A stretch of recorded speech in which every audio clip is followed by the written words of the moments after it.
Bom dia, boa tarde, boa noite, eu não sei em que horário você tá me assistindo, mas bom, tamo de volta, aqui é o Papo da Lud, mais uma vez chegando pra falar de um assunto muito interessante hoje, então você segura aí que já já a gente vai apresentar uma convidada pra lá de especial, porque é uma quase sócia já da Lud, de tanto tempo que ela vem aqui. Bom, antes de começar, só um recado muito importante pra você, como você tá notando, a gente tá no estúdio, a gente tá aqui com uma parceria de força com a revista Núcleo do Conhecimento, então você que quer consumir conteúdo sobre ciência, você quer aprender sobre diversas áreas e quer ter um contato acessível, sobretudo, sobre essas áreas, pode vir, acompanha, se inscreve, participa, que aqui tem muito conteúdo bom. Agora, vamos lá, vamos conversar aqui, porque o Papo da Lud vem chegando mais uma vez com ela, que tem mais de 23 anos de experiência conectando o jurídico às artes, à cultura e à tecnologia, formada pela Universidade Presbiteriana Mackenzie, então tá em casa, e pós-graduada pela FGV Law, especialista em propriedade intelectual, trabalha assessorando artistas, produtoras e empreendedores do ramo do entretenimento, compõe a Comissão de Direito e Mídia e Entretenimento da OAB de São Paulo, é fundadora do escritório boutique Ellen Mesquita, que tem como foco relacionar o direito com demandas criativas como inovação, arte, mídia e marketing, e além disso, há 20 anos é praticante e professora de Ashtanga Yoga. Estou falando com ela sem mais delongas, Ellen Mesquita. Muito obrigado, Ellen, por aceitar o convite. Obrigada a vocês por terem me convidado. Eu adoro estar aqui, principalmente na Casa Mackenzie. Exatamente, ó, eu brinquei no começo falando que a Ellen é quase uma sócia nossa, porque a Ellen tá desde o começo da fundação da Liga, da Lud, e então assim, era um papo que tinha que acontecer aqui no Papo da Lud, então vai por mim, eu já fui mais de uma vez com encontros e palestras dela, vale a pena, então vamos começar com talvez a dúvida que sempre surja quando a gente fala de direito de entretenimento, que é meio assim, onde você viu isso? Né? Porque quando a gente olha o currículo, é interessante ver que é uma atuação forte na área, consolidada, bastante tempo trabalhando numa área que ainda hoje é muito nova. Então, fica realmente essa dúvida. Como iniciou o seu contato com o direito do entretenimento? A verdade, no meu sonho. Porque quando, de fato, eu me formei em 2000 e o direito era muito diferente, o mercado, a vida, a tecnologia, então nós não tínhamos nem como imaginar que essa área ia surgir. E na verdade, ela é uma junção de várias áreas. E ela foi tomando corpo e ela se consolidou nos últimos anos, pós-pandemia ou durante a pandemia, onde houve um consumo extremo de cultura e a gente parou um pouquinho e percebeu que se não fosse a arte, o entretenimento e a cultura, nós seres humanos estaríamos assim muito arrasados mais do que ficamos na época. E, na verdade, eu comecei trabalhando numa empresa que foi, na época, hoje a gente chamaria de startup, mas esse ano não existia na época, foi a Gol Linhas Aéreas, eu fui a primeira advogada deles, e era uma empresa de venda online, de comércio que antigamente não existia, tá, gente? Vocês jovens que estão assistindo, a gente comprava o bilhete, a gente ia numa agência, a gente levava para casa o papel. E quando a Gol veio, ela trouxe essa inovação. QR Code. Imagina, não tinha muitas coisas, nem internet, vamos falar bem da verdade, que em 2001, que foi quando a Gol começou, não tínhamos essas vendas tão grandes, o e-commerce que a gente chama, e eu era o jurídico. E nós não tínhamos paradigmas para olhar dentro do direito, inclusive era um antigo Código Civil que estava em vigor, e eu tinha que criar soluções jurídicas seguras, porque era uma companhia aérea, então não tinha como errar, era uma operação de peso, e de fato assim, compunhamos entre advogados, a gente falava, não temos uma jurisprudência para consultar. Então, a gente tinha que se fazer valer de conceitos jurídicos fundamentais, básicos, para poder criarmos situações ali que viabilizasse e desse segurança para operações muito novas. E aí foi caminhando e amarrando um pouquinho com o entretenimento. Como era uma companhia aérea, é uma companhia aérea na época, existia muito contrato de permuta, porque, enfim, às vezes alguns voos iam vazios e tudo mais, e as pessoas de arte pediam a permuta para poder voar. E aí, em troca de abater do imposto de renda, lei Rouanet e tudo mais, vinham com muitos projetos. E aí passava pelo departamento jurídico para a gente avaliar. E eu falava, gente, existe isso? Eu consigo ler um roteiro, eu consigo sair um pouquinho daquela questão do dia a dia do direito tributário, contrato e prever futuro de problemas. Então foi um pouquinho por aí o berço disso tudo. Então, e até interessante, né? Porque é algo que chama atenção, né? Então, nossa, tem a possibilidade de ler um roteiro e tudo mais, e ainda mais falando do assunto do podcast em si, pra quem não viu, tá aqui escrito e tá também aqui no título do vídeo, que chama atenção o advogado estar na sala do roteiro. Estar na confecção da série, do filme, enfim, da obra como um todo. E queria então entender como que funciona, o que é pedido do advogado e também os agentes que participam. Então, hoje a cadeia está bem profissional, bem estruturada, então existem produtoras que trabalham elaborando o roteiro. Então, até antes de vender, é claro que já tem produtoras que já são consolidadas no mercado e que já produzem roteiros, então elas têm ali, elas apostam num roteiro que elas internamente consideram bom e que possa ser vendável, que tem essa parte comercial envolvida claramente, até para aquilo virar um projeto real. E neste momento, eles chamam uma assessoria jurídica para que a gente leia esse roteiro pronto já dos episódios, ou em fação, algumas versões, e a gente vai ler exatamente o roteiro como uma história e olhar que pontos que podem trazer questionamentos, chamar atenção, do tipo, quando eles comentam o nome de alguma marca específica, a gente já fala, vamos substituir, a gente sugere, ou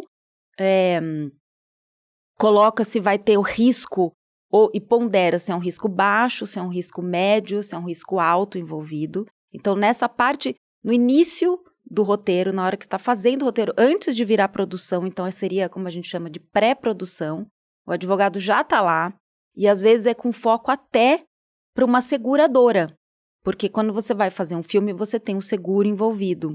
E às vezes quando tem um tema sensível, quando você vai fazer uma biografia, ou eventualmente um tema que seja um pouquinho mais polêmico, às vezes a seguradora fala, será que isso aqui vai ter uma ação jurídica, judicial, internacional, nacional e tudo mais? E a gente também faz o parecer com este foco. Então a gente olha todo o roteiro, todo ele, olhando para a marca, olhando para as questões que estão ali envolvidas, para um direito geral, por isso que o entretenimento envolve basicamente quase todas as áreas, e também para a questão de seguradora. Esse é o primeiro olhar do advogado no roteiro. Depois, durante a série, você vai trabalhar na produção e às vezes tem alguma cena que o diretor, na hora, né, a gente brinca que a série ou o conteúdo ou o entretenimento, qualquer um que seja, até no teatro, ele é feito ali na hora, quando abre câmera ou quando você está ali de frente do público. E às vezes o que você estava ali no roteiro sai um pouquinho, não muito, mas sai ali na questão criativa. E muitas vezes nessa hora somos chamados para entender se pode ir para esse caminho. Tem casos em que a gente até fica no set para olhar outras questões, até de como está sendo conduzido para evitar assédios e questões até de passar do ponto, porque às vezes você tem que se emocionar demais, você tem criança, tem um olharzinho um pouquinho mais complicado, e também aí na produção e em pós-produção, porque às vezes você filma, e é engraçado quem está na área e ouvir vai saber disso, porque você filma e fala, ficou tão bom, a gente conserta isso em pós. Depois deixa para pós, e sempre vem, claro que não é sempre assim, mas tem algumas coisas que vão para pós-produção, e aí nessa hora, eles vêm, muitas vezes a gente recebe um acesso com senha e código e tudo, para a gente ver aquela cena e ver se aquela marca que está exposta, ou se aquela situação que está ali retratada pode trazer uma questão, isso já em pós-produção, acabou, todo mundo já encerrou, fez a festa, que encerrou a produção, e na pós-produção o advogado também vem, também olhando o roteiro. Então ele não para de trabalhar um segundo até a obra, e até depois, né, da obra ser entregue. Exatamente. E então assim, aí perguntando dessas fases, né, da pré, da produção, da pós-produção e até mesmo após já a distribuição do produto, qual seria o momento em que o advogado é mais exigido e quais os problemas mais graves de cada uma dessas partes? Eu acho que ali na pré-produção é uma troca maior, né? Você tá ali, dá muito para você ainda alterar algumas coisas. Mais consultivo de alguma maneira. É consultivo, assim. Você tem um prazo, às vezes é mais apertadinho, porque depende de ter vindo a última versão ou não, mas basicamente você tá ali, você e o papel, o roteiro escrito. Na produção é muito... Mas, assim, você tem que estar... Se você foi contratado para esse trabalho, para esse projeto, você tem que estar à disposição. Porque eles gravam de fim de semana, um horário que Hoje em dia, como você tem um prazo para entregar aquilo, que normalmente as séries ou os filmes já são pré-encomendados ou já estão com parceria com as distribuidoras, os streamings e tudo mais, você tem um prazo para entregar, o prazo do contrato dos atores, então é um momento assim, bem intenso.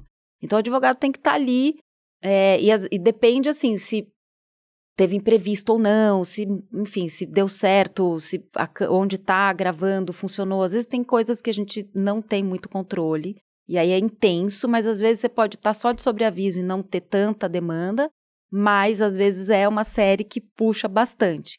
E na pós, aí você tem um período maior, até chegar à pós, porque é onde dá mais trabalho, de mexer no material e tudo mais, aí começa a vir os recortes para olhar. E dá muita briga, assim, muito encontrão com a direção criativa. Não digo briga, né, no sentido, lógico, de conflito, mas assim, muitas decisões diferentes, alguma coisa que você precisa barrar porque é um risco muito grande, mas a direção artística não quer abrir mão. Sim. Eu particularmente tenho uma maneira, quando eu comecei na área, eu já tinha muita experiência jurídica com outros perrengues, digamos assim, com audiências, e eu acho que isso vai dando pro profissional um estofo maior interno de absorver e olhar as partes envolvidas, porque se você entender, e eu vejo isso, uma dificuldade até com a minha equipe, ou reclamação que eu escuto da produção dizendo de outras vezes que tiveram uma experiência jurídica, porque de fato é uma correria exigida, é uma urgência, e que às vezes te pega de surpresa, né? Te exige que você faça uma avaliação, às vezes no mesmo dia, às vezes nas próximas horas. Então isso te tira um pouco da sua programação, que às vezes é intensa já, você tem outros compromissos de trabalho.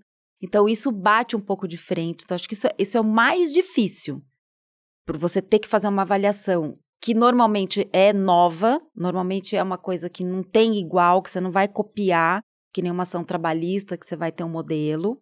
Então, você já fica num lugar de desconforto e você ainda tem que dar uma resposta que, se você não der naquele momento, já não adianta a sua resposta. Esse é o ponto. Perde o objeto, como a gente fala.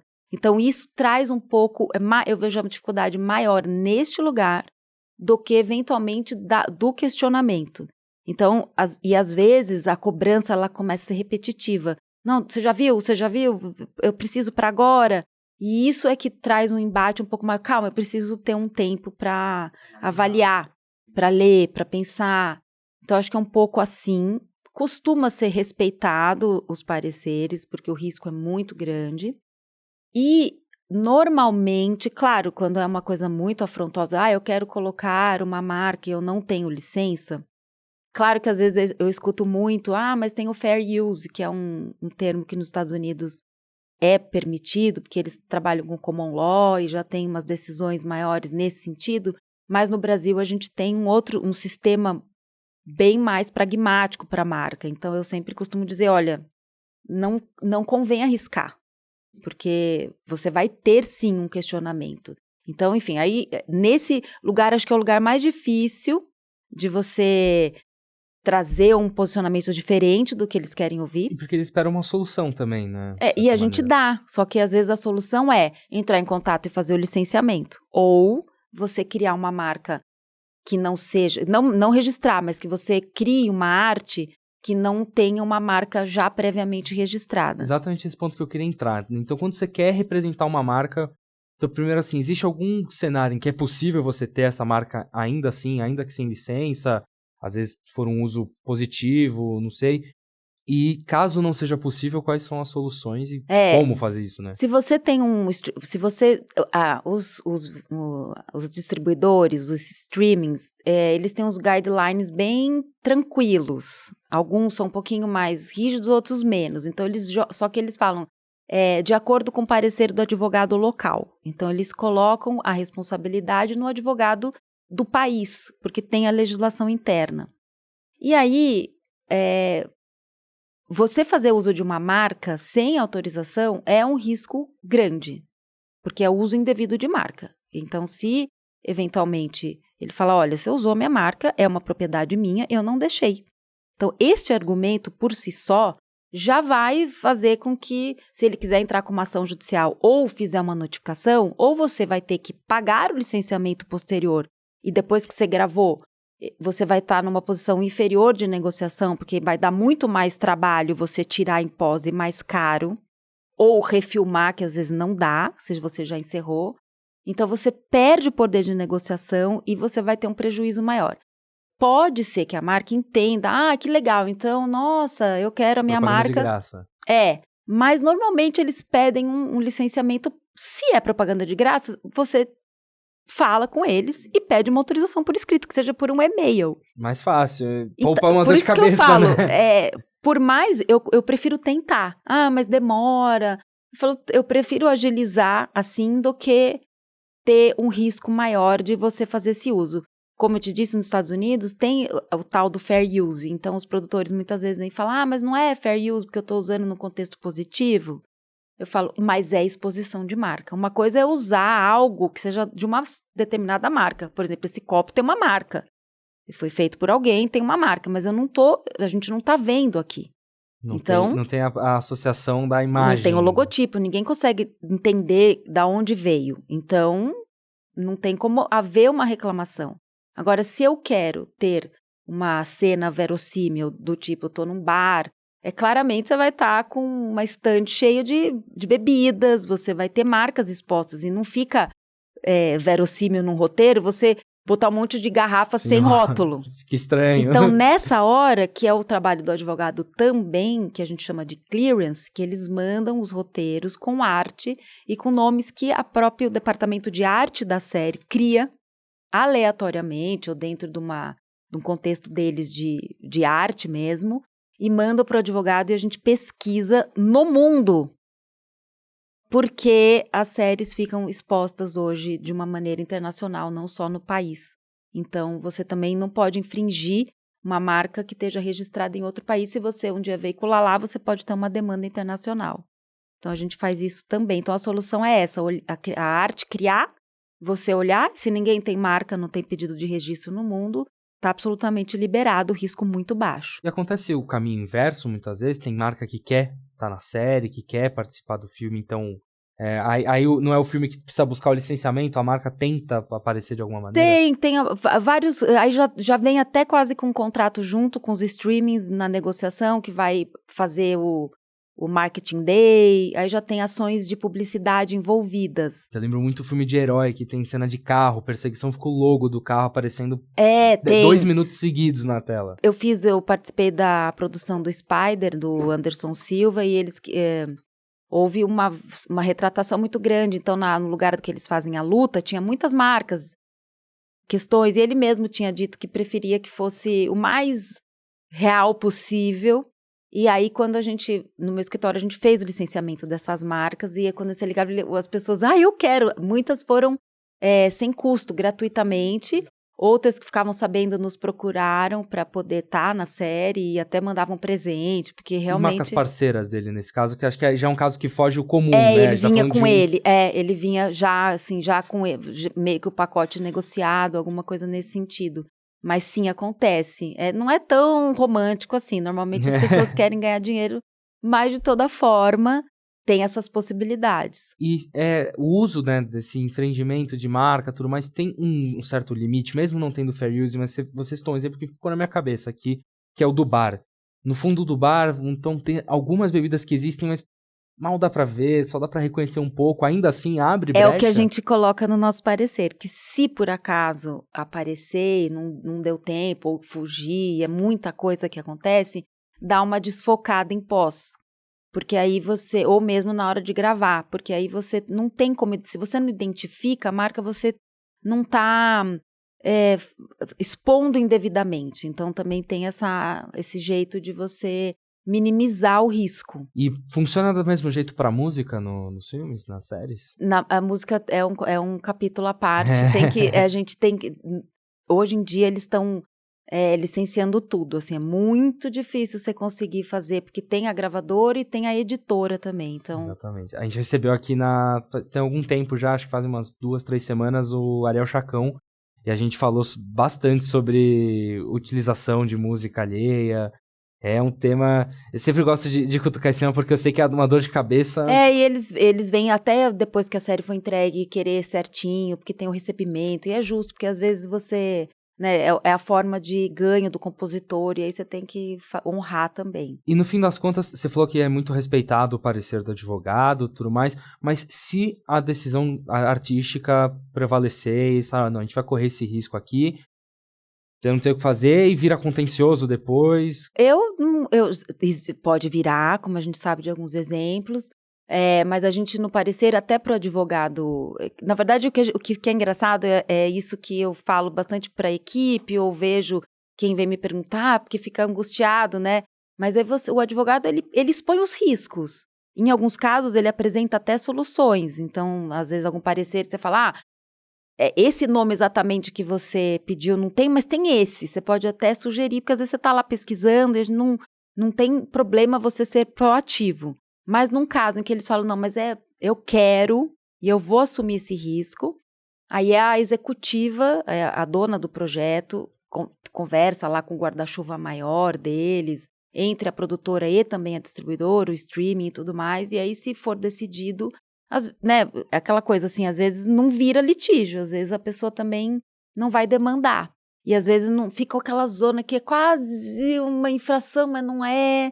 Então aí nós advogados, nós tem que ficar tranquilos de que fizemos o trabalho. Tem que se respaldar. A gente entregou, falou o tamanho do risco, se é pequeno, médio ou de alto risco, e aí a direção vai decidir. Então, o advogado, ele não tem como também impor, né? Você é uma parceria, você é um prestador de serviço. A gente estava conversando até aqui em off bastante sobre as pessoas terem um entendimento da importância do jurídico, né? Seja no seu trabalho, seja na sua vida pessoal. A gente está falando de uma área que é normal que no direito exista sempre esse conflito porque é um perfil muito diferente. O direito tem esse perfil um pouco mais quadradão, é um pouco mais... As coisas estão tomadas... As decisões são tomadas com um pouco mais de lentidão.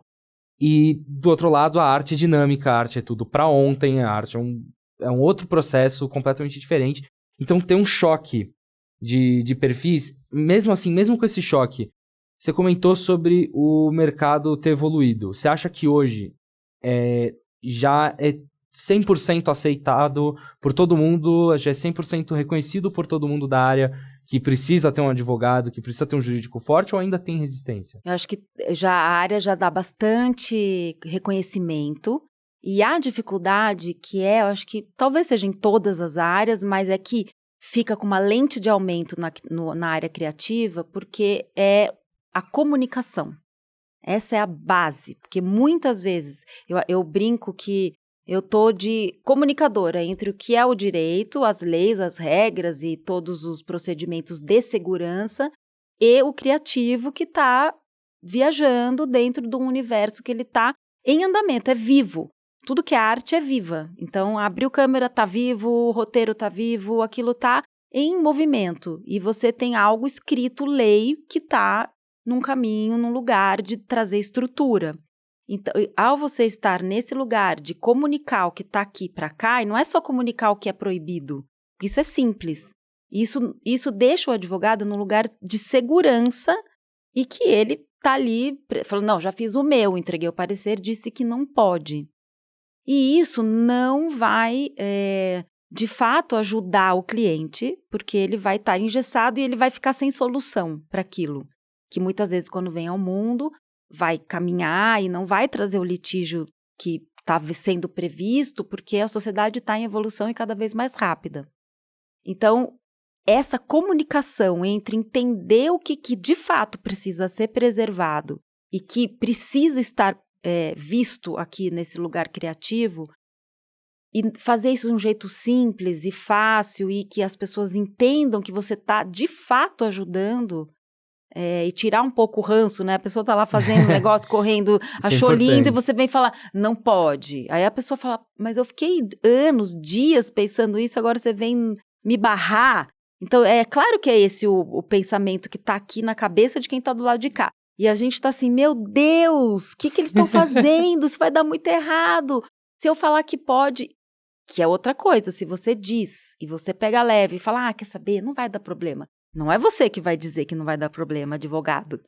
Você vai dizer que o direito tem que estar preservado, que as horas de trabalho não podem exceder, que você tem que preservar quem está criando, que essa arte, quem fez está por aqui, que você não pode avançar nesse tema lá, você tem que alertar e, eventualmente, explicar que ao fazer dessa forma você não está estragando a arte dele, mas você está fazendo com que ele olhe para um outro prisma e que ele caminhe de uma forma melhor.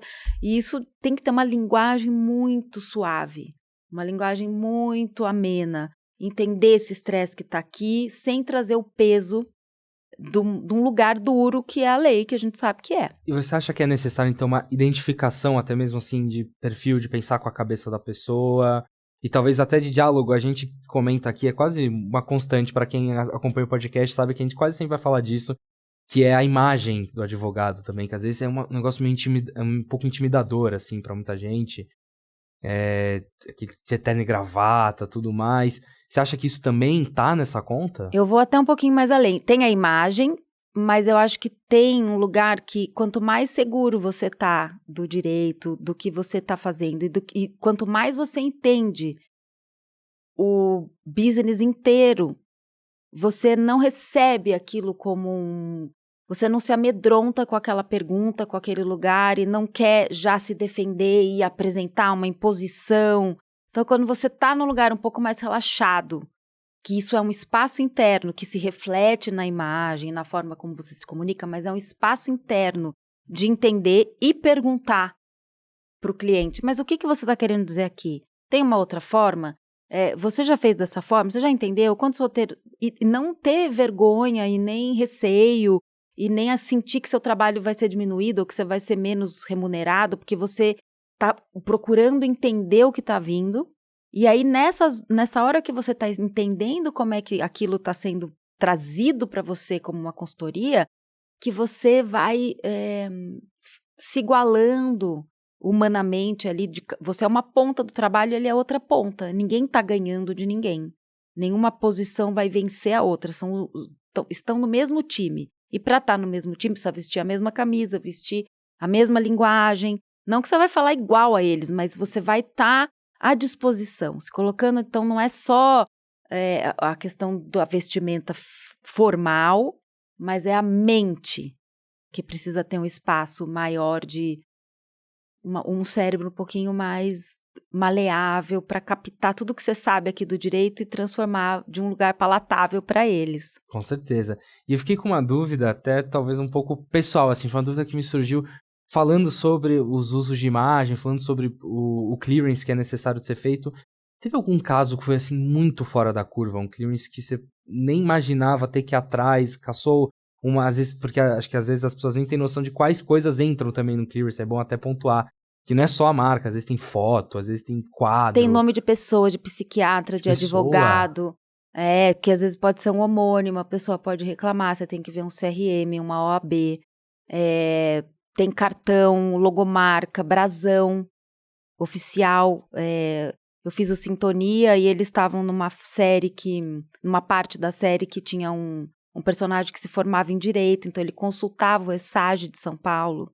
E eles queriam... Vocês tiveram que entrar em contato com o ESAGE? Com o Tribunal de Justiça, para ver se podia. E é tão engraçado que eu lembro que eles iam fazer a filmagem de um tribunal do júri, e aí eles mostraram para mim em off, assim, como que ia ser... Foi até avançou um pouquinho do que eu fazia, como é que era o cenário. Aí eu falei, não, isso aqui tá mais para filme dos anos 80, sei lá, do século passado na Itália. Aí eu falei, estou aqui no Tribunal do Júri de São Paulo. Eu fui lá, filmei e mostrei para dizer que não tinha, que era um pouquinho mais relaxado do que eles estavam imaginando que seria. Então tem isso, não é só da marca, teve uma que eu fiz que acho que foi Cidade Invisível, que tinha uma língua que a gente teve que sentar e ver se, como tinha uma língua indígena sendo dita e é uma língua que é falada, se ao fazer isso poderia configurar apropriação cultural indevida. Então, e aí não tinha uma resposta, então a gente conversou com a comunidade, com quem representava. Enfim, é todo um lugar delicado que é construído. Tem um cabedal tão grande de coisas passíveis de clearance, passíveis de reclamação, não dá uma insegurança, assim, pro advogado? Às vezes você nem consegue ver vindo, até o parecer você não consegue imaginar. Isso que é o difícil de ter a equipe, por isso que normalmente a gente trabalha com uma equipe menorzinha, que você fica de olho naquele projeto, porque de fato não tem assim como você falar, pega aquele modelo, como a gente vai às vezes pegar uma ação tributária, um contrato, que você já tem mais ou menos uma linha ou uma jurisprudência que você pode até discordar e trazer um questionamento novo, mas nesse caso é muito raro você usar algo que você já usou. Você pode até aproveitar as palavras, mas o ato especificamente você não tem como repetir. E sempre vem uma coisa nova. O escopo da série muda.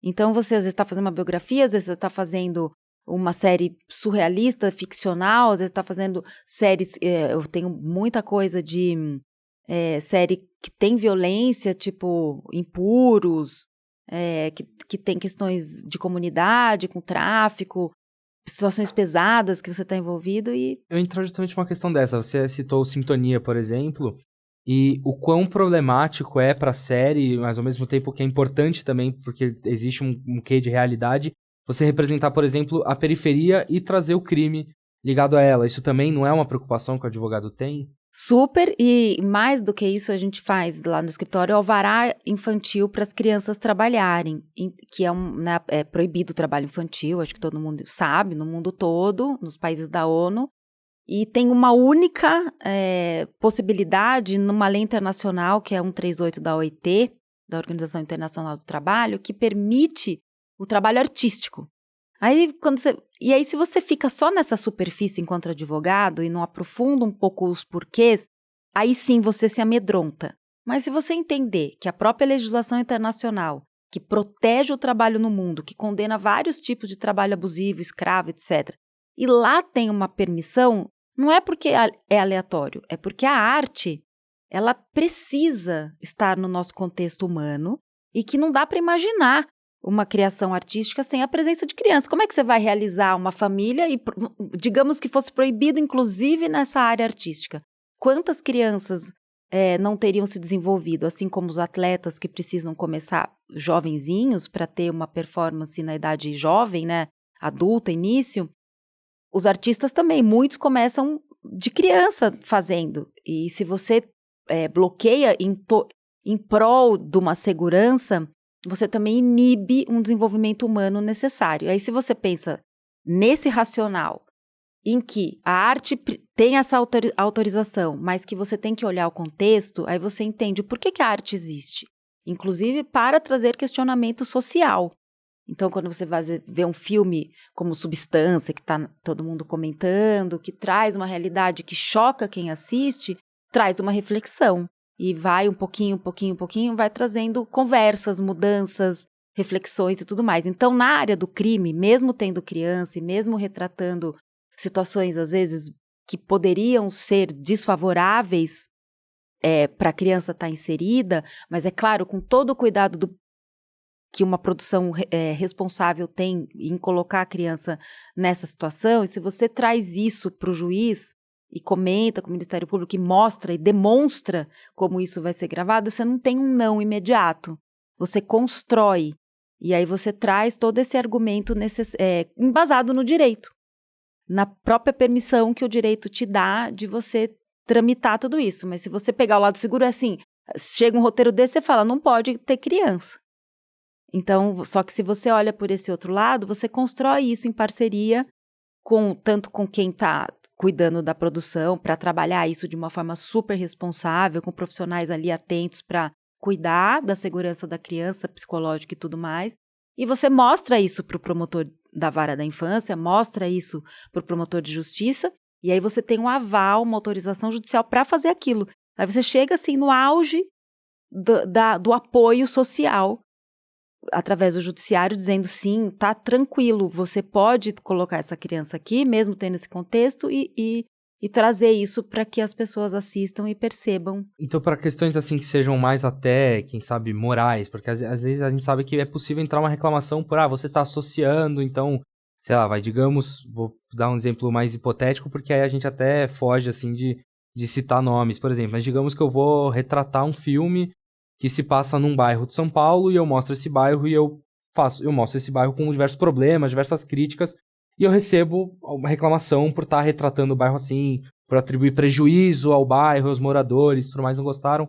Você vê então que a arte, ela tem a licença poética para retratar a realidade dos fatos, ela pode sim.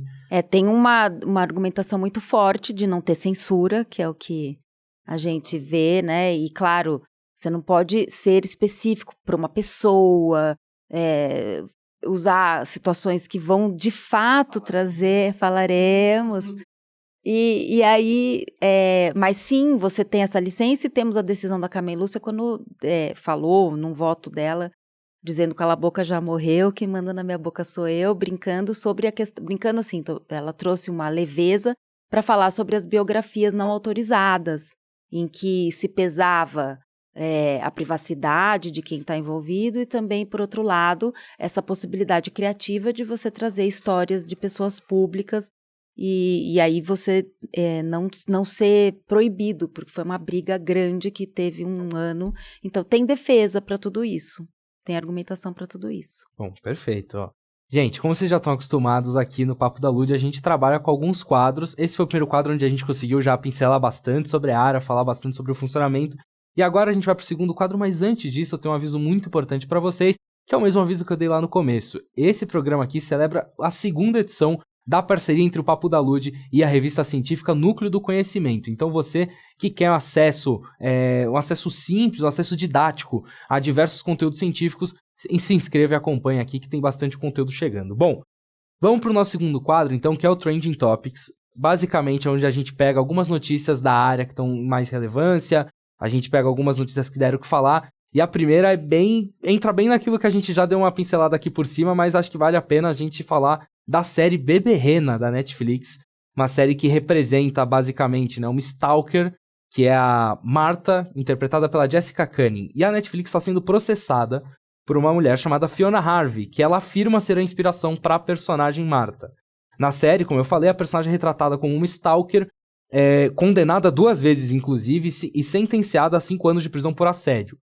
E a Fiona afirma que essa representação é falsa e, portanto, difamatória. O ator em questão da série, o Richard Gedd, ele faz o perseguido Donnie Dunn na série e ele é o autor também da série. E ele já revelou que a história é real. A história da série é baseada em experiências próprias dele. Então, tendo em vista séries e filmes que retratam pessoas problemáticas, polêmicas, quais são os cuidados que você tem que ter na representação dessas pessoas, para começo de conversa? Eu assisti essa série, é bem interessante, né? E, assim, o que a gente tem que ter em mente são essas estruturas básicas. Porque, assim, o direito de ação é um direito, assim, fundamental e todo mundo pode. Agora, se vai ganhar, a gente não sabe. Então, quando eles falam, mas eu posso ser processado? Pode. Sempre. Se você abrir o olho, você pode ser processado por qualquer motivo. Então, não tem como evitar o processo. Mas você ter elementos de defesa fortes, isso é uma outra... É o que a gente procura instrumentar as produções. Então, já ter um clearance inicial de roteiro, onde o advogado já vai olhar situações genéricas, você, enfim, trocar situações que possam trazer ali uma situação difamatória. Nesse caso aí, como ele era o autor, provavelmente ele teve muitos dados importantes que ele pode demonstrar que não é difamação. Eu acredito que a Netflix não faria se não tivesse, mas claramente ela discorda, né? Tanto que entrou com a ação.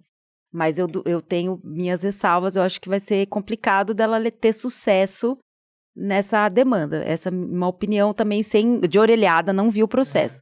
Mas fazer o clearance do roteiro, da produção, ter um jurídico acompanhando ali desde o início e não fugir muito do que dessas de ações que já tiveram sucesso, né? Você ter esse olhar, escolher bem o advogado que vai estar com você, isso minimiza muito as chances de você não ter defesa ou ficar muito vulnerável em eventuais demandas. Então, e descaracterizar a personagem também...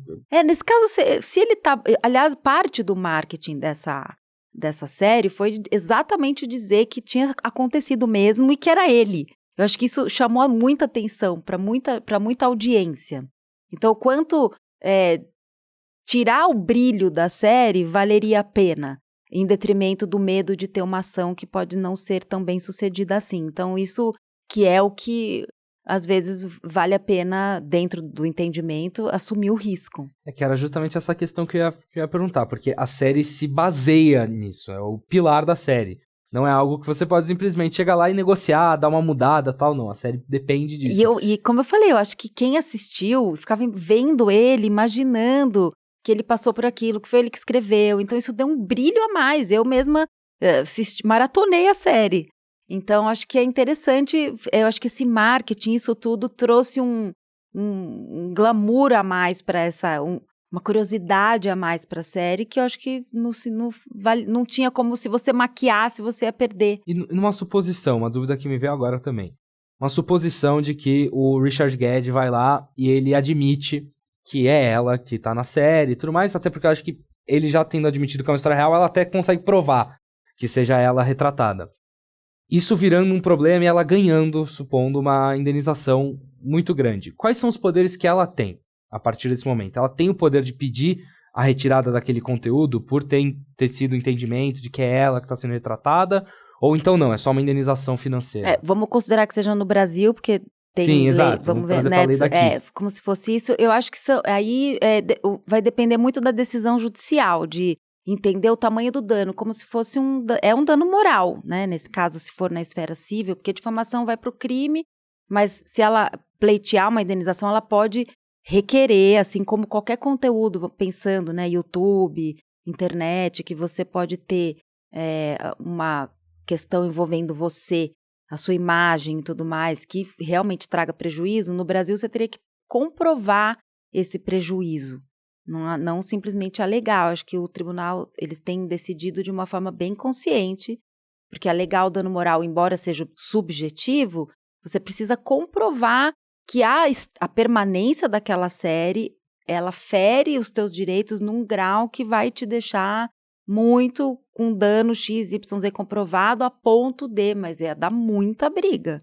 Não ia ser tão simples, eu acho que até a última instância. E nesse caso, assim, por exemplo, ela provando novamente que é ela quem tá ali, né? Agora a gente já tá no hipotético, gente. Isso aqui já não aconteceu. Ele quer me pegar, vocês perceberam, né? Ela provando que é ela que tá ali. E a série foi feita contando a história dela.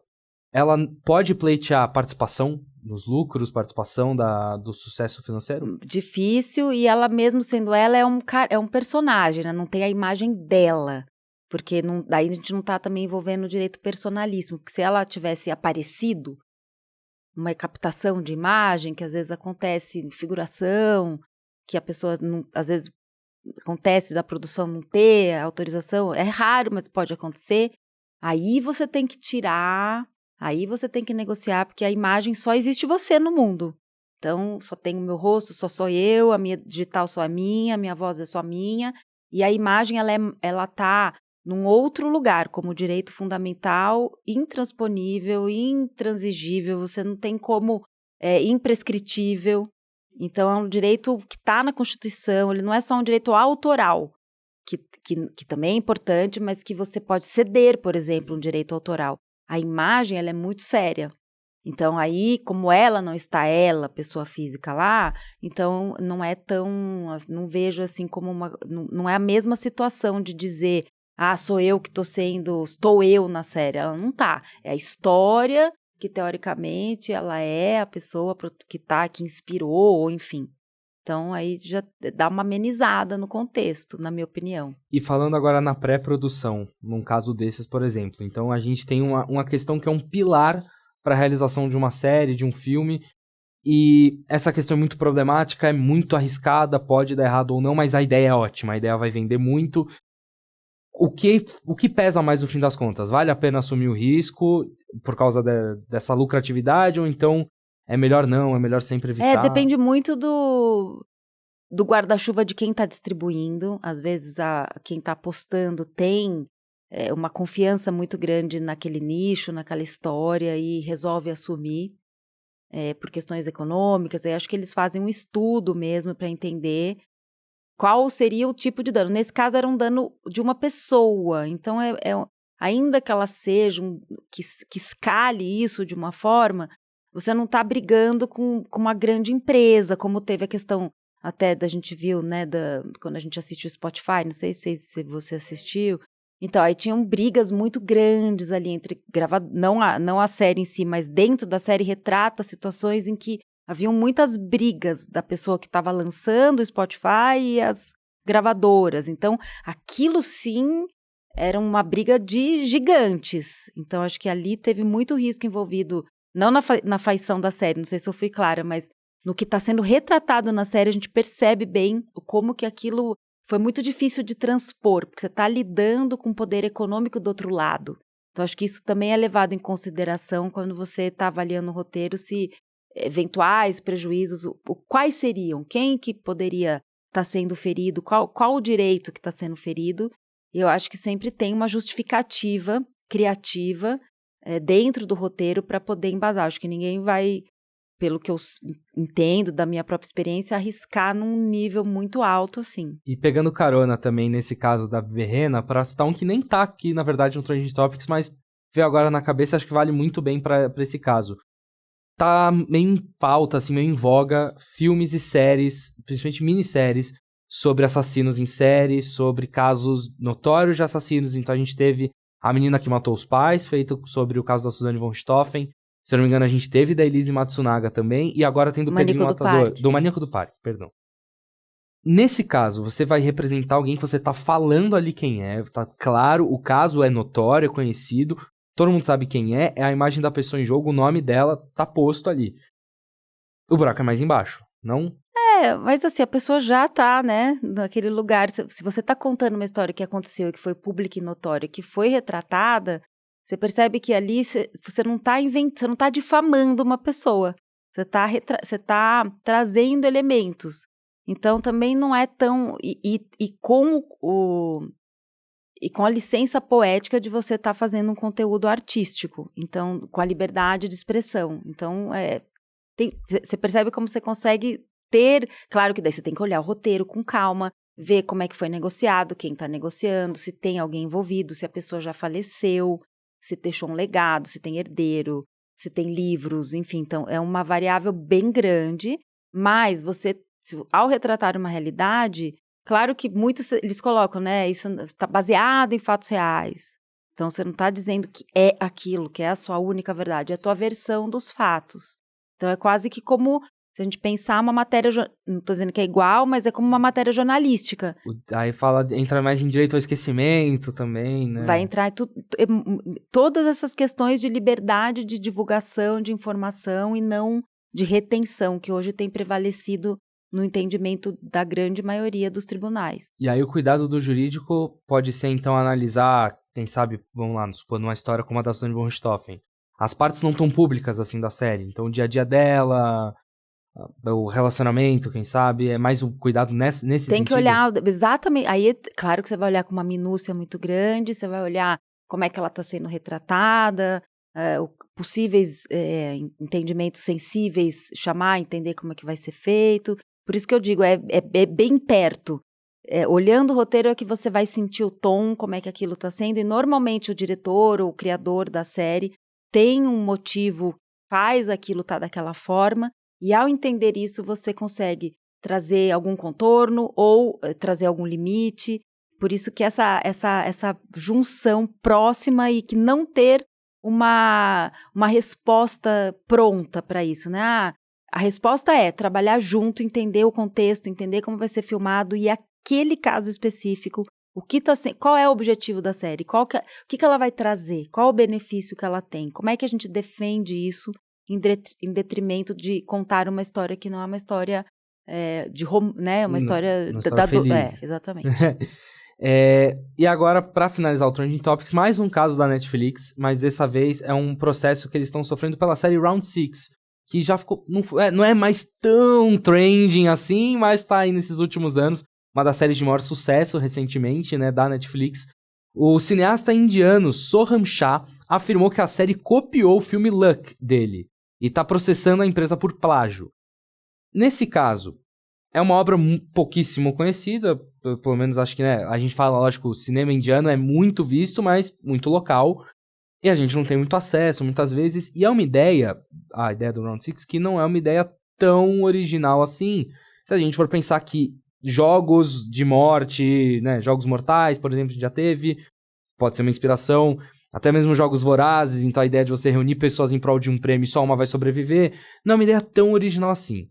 Nesse caso, é possível alegar o desconhecimento da obra pra fugir do plágio, ou então alegar, cara, a gente só teve a mesma ideia, ou então realmente configura. É muito legal, porque o direito autoral, você falando já ficava vendo. Primeiro, ideia não é protegida por direito autoral. Então, no caso, ele tem uma obra fixada, seja ela um audiovisual, pelo que eu estou entendendo, dessa obra dele, é um filme que ele fez. E aí, quando você olha para o direito autoral do mundo, você, tirando o sistema americano, que é copyright, que você precisa registrar como a marca, no mundo inteiro, nos outros países que não são copyright, você não precisa registrar. Embora muita gente aqui no Brasil registre na Biblioteca Nacional e tudo mais, ou eventualmente mande, tem uma coisa que era uma prática antiga, que as pessoas mandavam por SEDEX o roteiro, com a data para poder fixar a data que ela... Hoje tem outras formas de demonstrar o momento em que aquele livro... O próprio documento já tem a data de Tem a criação. data, ou mesmo quando você faz um audiovisual, você tem lá o dia que você veiculou e tudo mais. Então, a partir do momento que aquela obra vem ao mundo, ela não precisa ser registrada. Então, se ela é anterior, então no direito autoral você também não é tanto esse aspecto que vai importar. Mas sim, se essa obra já estivesse veiculada, vamos assumir que sim, ela não precisa estar registrada. O fato dela ser de menor conhecimento também não importa.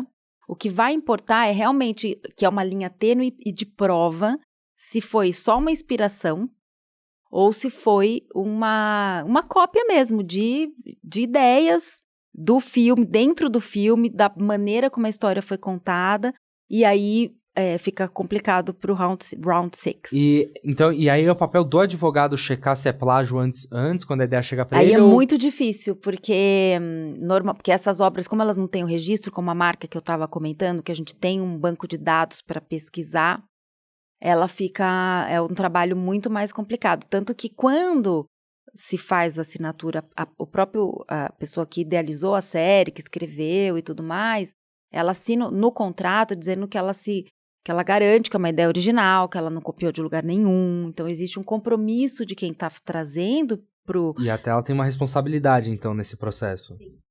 Aí, se você é a produtora e vai vender pro conteúdo, pro streaming, você também assume que você assumiria eventuais demandas, porque é original, foi inspirada, enfim, não está copiando ninguém, já tem um compromisso contratual. E aí... Então, aí você acaba personalizando a culpa nesse caso também, né? Exatamente. Pô, eu produtora, lavo minhas mãos, o meu diretor me afirmou que era uma ideia dele e pode acontecer de você ter uma inspiração parecida e nem conhecer a obra. Isso que eu ia perguntar. Nesse caso, ele vai sofrer o processo por plágio mesmo sem conhecer? Vai sofrer o processo. Aí ele vai, como provavelmente ele criou, vamos assumir que ele não tenha nem conhecimento dessa obra, que ele não viu, ele vai demonstrar esse processo criativo, que provavelmente começou um rascunho, ou que ele se inspirou em tal coisa, e vai demonstrar isso no processo, para mostrar que isso veio desse lugar criativo, que está lá no artigo da Lei de Direito Autoral, que é uma criação artística, espiritual, humana,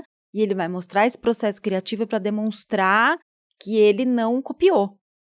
Isso acontecia antes, que hoje a gente tem muita informação, mas acontecia com livro. Às vezes um livro que estava sendo escrito em vários lugares, é uma coisa meio inexplicável, que livros de histórias parecidas aconteciam em vários lugares do mundo e as pessoas não sabiam.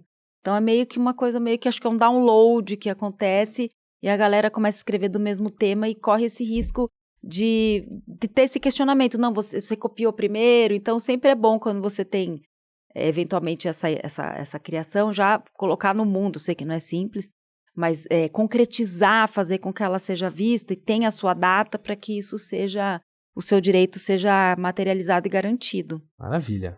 Gente, então, esse Trend Topics deu o que falar, foram 3 séries aqui comentadas e 3 séries muito boas, por sinais. Agora é o seguinte, a gente vai pro nosso último quadro, e aí eu espero que você tenha feito a lição de casa e pensado, porque o que a gente pega todo mundo de surpresa com algumas dessas perguntas é impressionante, que é o Papo com a Lud. Nesse quadro, basicamente, é uma pergunta e respostas mais rápidas, onde a gente tem a oportunidade de falar um pouco sobre o entretenimento em si. E aí finalizar pra cima, né, como a gente gosta de dizer. Então vou começar já, não poderia começar de outra maneira, com uma indicação de série pra gente. Eu vou começar com o que eu amo, que chama Dispersin, não sei se você assistiu, chama Call My Agent, é uma série acho que tem 4 temporadas, é uma série francesa, que fala de uma agência de atores. Então, eles são as agências, é uma agência que agencia os atores conhecidos franceses. Então, de verdade, eles participam, os atores, como atores, por episódio. E aí mostra muito essa realidade da negociação dos atores com o filme, as produções, as trapalhadas. Então é uma série real, assim. Ela retrata a realidade. Não, é uma série fictícia, super divertida, os atores são ótimos. A principal ganhou vários prêmios com isso. Então você fica... A história é muito engraçada. Então é dentro de uma agência famosa, né, que no filme parece como ser famosa, a principal agência de atores. Então seria assim, uma agência que cuidaria aqui no Brasil de Fernanda Torres, Antônio Fagundes e atores internacionais lá da França, mas conhecidos mundialmente. E aí cada episódio eles estão tratando de um ator. Então vem lá um ator super conhecido, aí a história se baseia em volta dessa história, aí negociando com os filmes, aí tem a produção no set. Aí tem os agentes que têm problemas pessoais e brigam entre si dentro da agência. E chama 10% porque é o valor da comissão que o agente do ator ganha para negociar a participação do ator nesse lugar. E eles ficam escolhendo se o ator participa disso ou não. E é muito legal, eu adoro. Sensacional, sensacional. Eu gosto quando as indicações são novas, assim, é maravilhoso. E um filme? Eu assisti outro dia num voo, eu sou fã da Helena de Ferrante, que escreve, maravilhoso, e eu assisti A Filha Perdida. É um livro dela, e aí a Netflix tá lá na Netflix, então é fácil achar, e é uma atriz maravilhosa, e eu adorei, assim, é bem reflexivo, assim, bem interessante. Uma música? Olha, eu sou fã de música brasileira. Bom demais. Então, vou falar, assim, eu gosto muito da música do Gilberto Gil, que fala do tempo. Não sei se você conhece. Tempo, tempo, tempo, tempo. Eu acho linda. Toda vez que eu ouço, eu me emociono. Então, se eu tiver que escolher uma, é essa. Maravilha. Atemporal. E um álbum? Esse... eu assisti a gravação no DVD desse álbum que eu vou falar. E depois eu assisti o show. É o Ofertório do Caetano com os filhos. É lindo do início ao fim. Lindo, poético, assim, maravilhoso. E aqui tá artista novo, mas já que a gente tá falando de audiovisual, eu vou perguntar um ator ou uma atriz novos que estão. Gente, tirando não posso falar. Tem que ser não muito... É a sua preferência. Se quiser falar alguém mais conhecido também, não tem problema nenhum. Não, gente, é que agora eu não tô conseguindo não pensar na Fernanda Torres. Exato, o momento é dela. Inclusive, o filme que antes da Filha Perdida eu tinha pensado em falar que se vocês não assistiram, assistam, que é Ainda Estou Aqui. Meu Deus.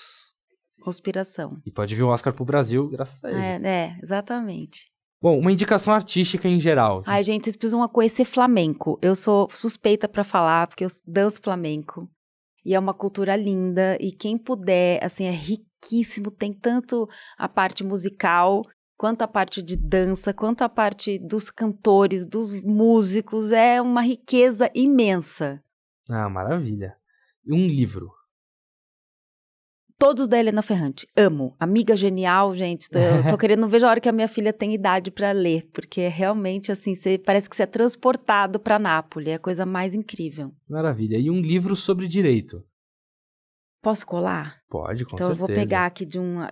na verdade, o que eu ia falar, é uma revista que a gente fez da ASP esse ano, sobre direito de entretenimento, então tem poucos, eu vou aproveitar aqui, pegar umas indicações que a gente tem na comissão da OAB, e que Agora, de fato, vocês podem... o lançamento do livro.